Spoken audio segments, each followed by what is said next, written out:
Bien-aimés dans le Seigneur, bonjour.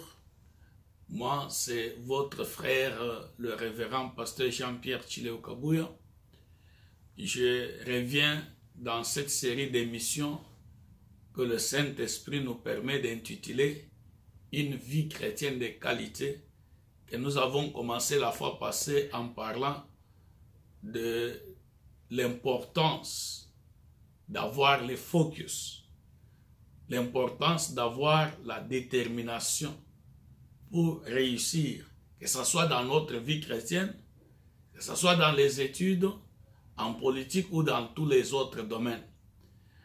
Dans la première émission, dans l'émission précédente, nous avons dit, en suivant l'exemple de l'apôtre Paul, il disait « Je ne fais qu'une chose ». Paul faisait une chose, c'était poursuivre les prix. Le prix pour Paul, c'était obtenir la couronne. Et nous avons dit qu'en tant qu'enfant de Dieu, notre priorité, notre focus doit être plaire à Dieu. Les autres choses que nous pouvons faire peuvent être des choses accessoires.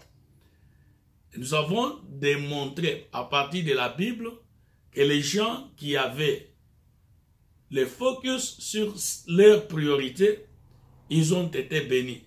Nous avons donné l'exemple de Ruth la Moabite, qui était déterminée à être bénie par les dieux de Naomi. Malgré le fait que Naomi, sa belle-mère, lui disait de retourner chez ses parents, elle était déterminée. Elle ne s'est pas fait décourager, elle ne s'est pas laissé faire. Elle a poursuivi parce qu'elle savait que sa bénédiction se trouvait dans le grand Dieu qui se trouvait derrière Naomi. Et nous avons vu également le prophète Élisée. Le fils du prophète lui disait des choses et lui-même lui disait des choses, retourne. Mais Élie était déterminé à obtenir sa bénédiction, il l'a obtenu.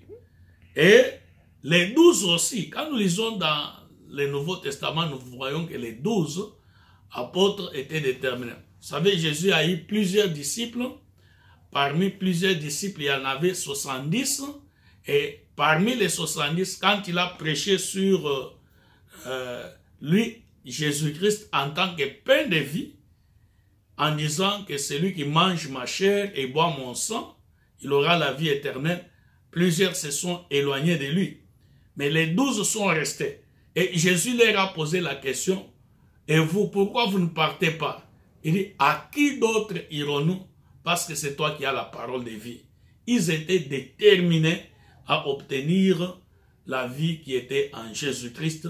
C'est pourquoi ils sont restés attachés à Jésus-Christ.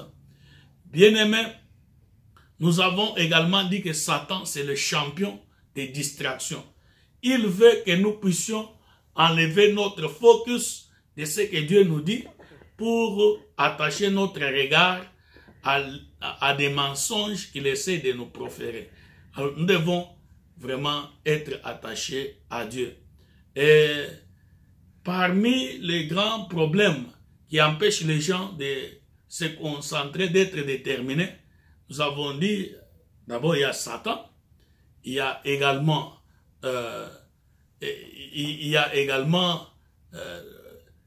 notre possibilité d'avoir des intérêts divisés.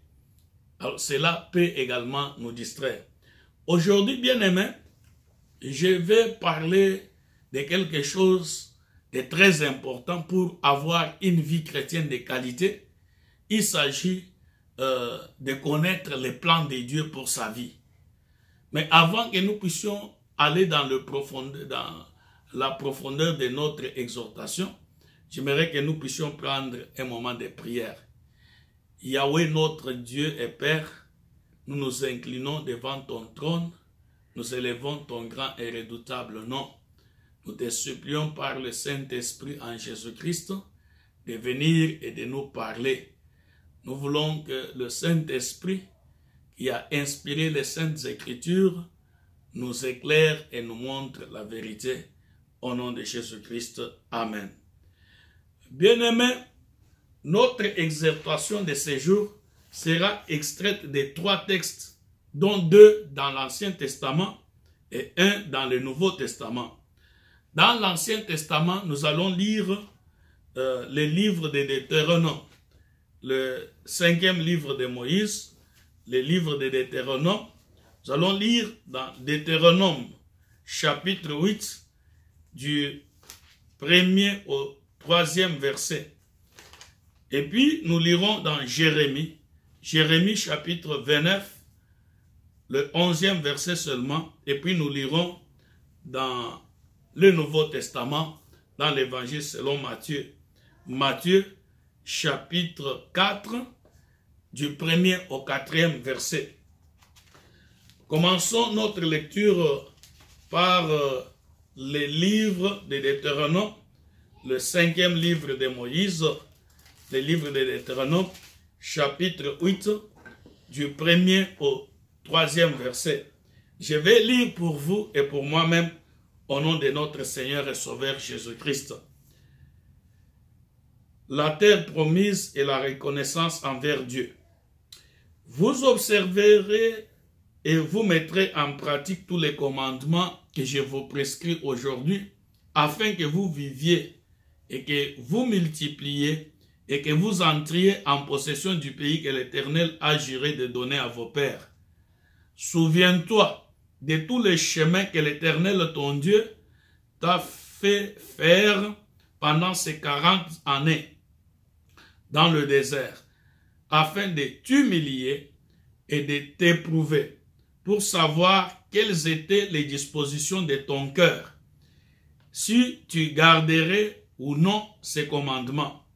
Il t'a humilié, il t'a fait souffrir de la faim, et il t'a nourri de la manne, que tu ne connaissais pas, et que n'avaient pas connu tes pères, afin de t'apprendre que l'homme ne vit pas de pain seulement, mais que l'homme vit de tout ce qui sort de la bouche de l'Éternel. Amen. Nous allons maintenant aller dans Jérémie, chapitre 29, verset 11. Le 11e verset seulement de Jérémie. Jérémie 29, le 11e verset. Je vais lire pour vous et pour moi-même au nom de Jésus-Christ. Car je connais les projets que j'ai formés sur vous, dit l'Éternel, projets de paix et non de malheur, afin de vous donner un avenir et de l'espérance. Amen. Nous allons maintenant aller dans Matthieu, chapitre 4. Nous lirons seulement le 4e verset. Et vous allez comprendre que c'est une citation du texte de Deutéronome que nous avons lu tout à l'heure. Matthieu chapitre 4, nous lirons seulement le 4e verset. Matthieu 4, 4. Jésus répondit, « Il est écrit, l'homme ne vivra pas de pain seulement, mais de toute parole qui sort de la bouche de Dieu. » Amen. L'homme ne vivra pas de pain seulement, mais de toute parole qui sort de la bouche de l'Éternel.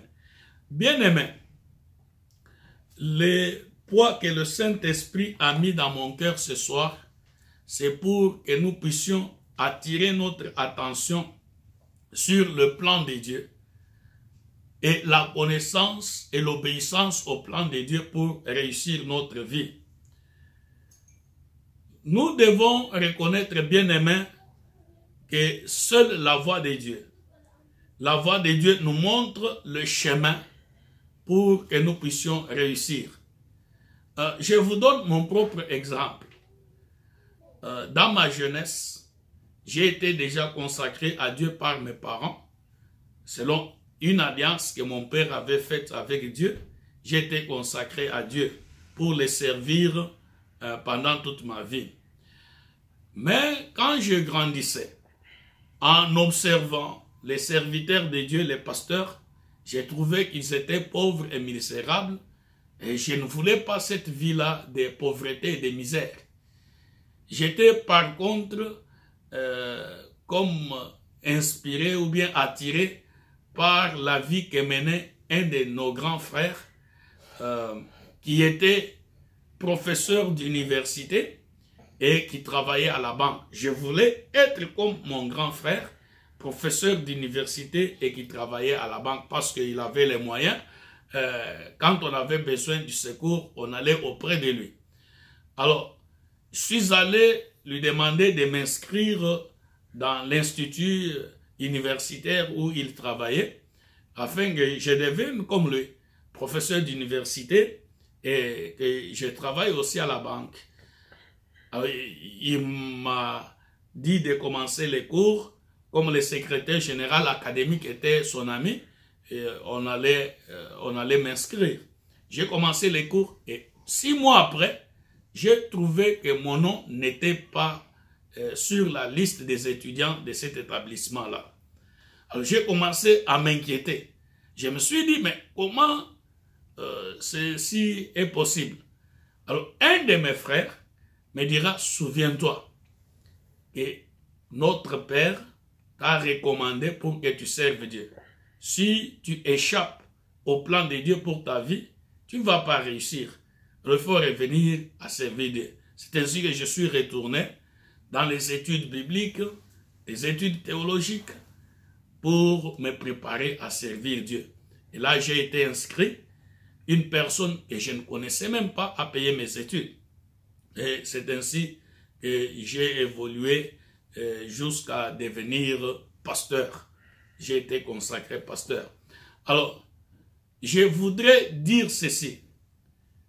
Dieu a un plan pour chacun de nous. Et nous devons connaître ce plan. Nous devons connaître ce plan afin que nous puissions mener une vie de réussite. Bien-aimés, il est très important pour nous en tant qu'enfants de Dieu de ne pas faire les choses parce que les autres les font, de ne pas faire les choses parce que c'est profitable, mais de faire les choses parce que Dieu le veut. Vous savez, bien-aimés, Dieu notre Père veut que nous puissions dépendre de lui. Et la dépendance de Dieu, cette relation de soumission à Dieu, commence en ce qui concerne notre vie. Qu'est-ce que nous allons faire? Ça dépend de notre Dieu. Dans le texte que nous avons lu, le premier texte de Deutéronome, chapitre 8, 1 à 3, Moïse est en train de rappeler aux enfants d'Israël leur histoire. Depuis la sortie de l'Égypte vers la terre promise, ils ont passé 40 ans dans le désert. Et ces 40 ans dans le désert étaient un plan de Dieu pour eux. Parce que Dieu voulait les humilier afin qu'ils deviennent humbles. Dieu voulait les tester aussi pour savoir ce qu'il y avait dans leur cœur. Dieu voulait les humilier dans le sens qu'ils comprennent qu'ils doivent dépendre de Dieu.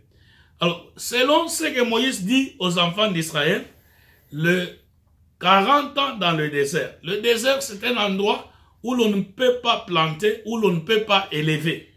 Alors, quand quelqu'un ne peut pas planter, ne peut pas élever, et dans ce temps-là de l'économie agricole, il ne pouvait pas avoir à manger. Alors, il devrait dépendre totalement de Dieu. C'est ainsi que Dieu les a fait passer 40 ans dans le désert. Dans le désert, il n'y a pas d'eau.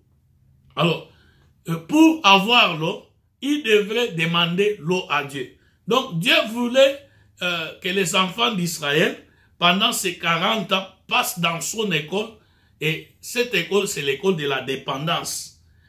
Il voulait que chaque fois qu'il manque la nourriture, il demande, Seigneur, quel est ton plan pour que nous puissions avoir la nourriture?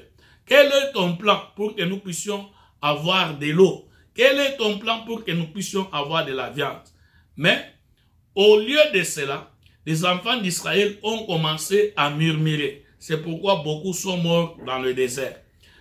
Nous ne pouvons pas seulement condamner les enfants d'Israël, parce qu'aujourd'hui également, quand nous avons des problèmes, au lieu de chercher Dieu, Seigneur, que dis-tu à propos de mes problèmes? Nous commençons à murmurer et nous pensons même que Dieu nous a abandonnés. J'aime bien un cantique qu'on chantait chez nous au Congo, en Lingala. Rabi, Rabi, Rabi olobi nini, pona bomo inangai. Rabi olobi nini, pona msala nangai. Rabi olobi nini, pona libala nangai. Cette chanson exprime la dépendance, notre dépendance envers Dieu. Dieu veut que nous puissions dépendre de lui. Seigneur, que dis-tu? Quand nous avons les problèmes, ces problèmes ne sont pas vraiment des problèmes. Au lieu de voir des problèmes comme des difficultés, des obstacles, nous devons voir les problèmes comme des invitations. Comme des invitations à aller à la rencontre de Dieu. Bien aimé, vous savez, même si, même le diable, quand il va constater que chaque fois qu'il amène les problèmes dans notre vie, nous allons auprès de Dieu pour lui demander, Papa, que dis-tu de ces problèmes? Le diable va commencer à éviter de mener les problèmes dans notre vie parce qu'il sait que chaque fois qu'il amène les problèmes, nous allons nous tourner vers Dieu. Bien-aimés dans le Seigneur, au lieu de voir les problèmes comme les occasions de chute et de murmures, et même de dire que Dieu nous a abandonnés, nous devons voir les problèmes comme les invitations que Dieu nous adresse pour revenir à lui, pour chercher sa face, et pour l'invoquer, pour le prier, et afin qu'il puisse répondre. Dieu a un plan pour nous. Même dans les difficultés, Dieu a un plan. Vous savez, bien aimé, les problèmes, les difficultés proviennent de certaines sources. D'abord, du fait que le monde dans lequel nous sommes, c'est un monde de chute. Depuis la chute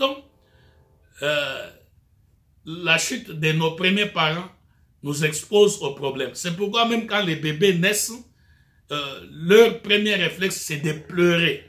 Pourquoi les bébés pleurent? Parce qu'ils trouvent qu'ils entrent dans un monde de problèmes, un monde de chute. Et les problèmes peuvent avoir pour source l'ennemi. Notre ennemi ne veut pas que nous soyons en paix. Il va toujours amener les problèmes. Il va vouloir diviser les gens. Il va vouloir soulever le tribalisme. Il vient pour diviser, pour détruire et égorger, pour tuer. Alors, il y a aussi les problèmes que nous provoquons nous-mêmes. Les problèmes que nous provoquons nous-mêmes par notre désobéissance envers Dieu, par notre égoïsme, par notre égocentrisme, notre autosuffisance. Nous pensons que nous sommes devenus comme des petits dieux, nous provoquons des problèmes. Alors, tous ces problèmes, que ce soit ceux qui viennent du fait que le monde est déchu, que ce soit les problèmes provoqués par le diable, que ce soit les problèmes provoqués par les hommes. Même il y a des problèmes provoqués par Dieu lui-même. Souvenez-vous de cet homme qui était malade. Les disciples disaient à Jésus, quelle est la source de cette situation? Jésus a dit, cette situation c'est pour la gloire de Dieu. Que ce soit les 4 sources-là, alors Dieu veut que nous puissions, quand nous avons des problèmes, revenir à lui et lui demander, Rabbi, que dis-tu? Parce que la Bible dit, l'homme ne vit pas de pain seulement, l'homme ne vit pas de son travail, de son argent, l'homme vit de toute parole qui sort de la bouche de Dieu. Bien-aimés, vous savez, il est très important pour nous de connaître le plan de Dieu. Dans le ciel, il y a des livres. Et dans ces livres, il y a les plans de Dieu pour chacun de nous. Nous devons prier pour connaître les plans de Dieu. Parce que le plan de Dieu est meilleur. Si vous êtes dans le plan de Dieu, vous serez dans la paix et dans la joie. Je vous donne un exemple. Pour venir aussi ici aux États-Unis, on priait afin que nous puissions avoir les visas. Et Dieu nous avait parlé par des prophéties pour nous dire qu'il va me donner le visa. Quand j'allais à l'ambassade, j'avais cette connaissance du plan de Dieu et je savais que j'allais obtenir le visa. On était à deux. La personne avec qui on était entré avant moi, on lui a refusé le visa. Quand moi je suis entré, j'avais la paix parce que je savais qu'on allait me donner le visa. Parce que Dieu me l'avait dit. Et j'ai obtenu le visa. Bien aimé, quand quelqu'un connaît le plan de Dieu, il aura la paix. Même quand le monde entier peut être agité, cet homme aura la paix parce qu'il sait ce qui se passe. Regardons aux enfants d'Israël. Quand ils sont sortis de l'Égypte, l'armée de Pharaon les a poursuivis et ils étaient devant la mer Rouge. Devant la mer Rouge, derrière l'armée de Pharaon. Deux problèmes. Ils ont commencé à pleurer. Ils ont commencé à murmurer contre Moïse. Pourquoi tu nous as amenés ici? Pour que nous puissions périr. Cette armée va nous tuer. Et la mer là, Moïse lui gardait le calme. Pourquoi Moïse gardait le calme? Parce qu'il savait le plan de Dieu. Et Moïse dira aux enfants d'Israël, les Égyptiens que vous voyez aujourd'hui, vous ne les verrez plus. Parce qu'il savait que Dieu allait ouvrir un chemin dans la mer Rouge et son peuple allait passer. Mais l'armée égyptienne allait se noyer dans cette mer Rouge. Et Moïse gardait le calme. Parce qu'il connaissait le plan de Dieu. Bien-aimés, regardons également au prophète Élisée. Quand l'armée syrienne est venue chercher pour l'arrêter, Élisée voyait au-delà des yeux humains, il voyait l'armée de Dieu qui était supérieure à l'armée syrienne qui s'était déployée. Quand son serviteur était en train de trembler, Élisée gardait la paix parce qu'il connaissait le plan de Dieu. Il savait que ces gens qui sont sortis pour nous tuer aujourd'hui seront faits captifs. Et il avait gardé la paix. Bien-aimés, il est très important pour nous de connaître le plan de Dieu. Et quand nous connaissons le plan de Dieu, nous devons obéir à ce plan de Dieu. Bien-aimés, nous devons connaître notre Dieu. D'abord, pourquoi est-ce que nous devons suivre le plan de Dieu? Parce que Dieu est amour. Dieu est amour. Il ne va jamais nous donner quelque chose de mauvais. Dans la Bible, Jésus-Christ, notre Seigneur et Sauveur, notre rocher et notre rédempteur, dit ceci. Vous, nous, en tant qu'hommes méchants, nous donnons à nos enfants, quand ils nous demandent du pain, nous leur donnons du pain et non de la pierre. Ils nous demandent des œufs, nous leur donnons des œufs et non des scorpions. Ils demandent le poisson, nous leur donnons le poisson et non les serpents. Alors, Jésus dit, vous qui êtes méchants, vous savez donner de bonnes choses à vos enfants. À plus forte raison, votre Père qui est dans les cieux. Alors, Dieu nous aime et il ne veut que nous donner de bonnes choses. C'est pourquoi il dit, je connais les plans que j'ai formés pour vous. Un plan de bonheur et non de malheur. Et Dieu dit que nous devons écouter son plan. Nous devons écouter son plan parce que il est omniscient. Dieu connaît ce qui est et ce qui sera. C'est pourquoi nous devons le suivre. Et Dieu est tout puissant. Il a la capacité de faire les choses qu'il dit que nous devons faire. C'est pourquoi nous devons obéir et suivre le plan de Dieu.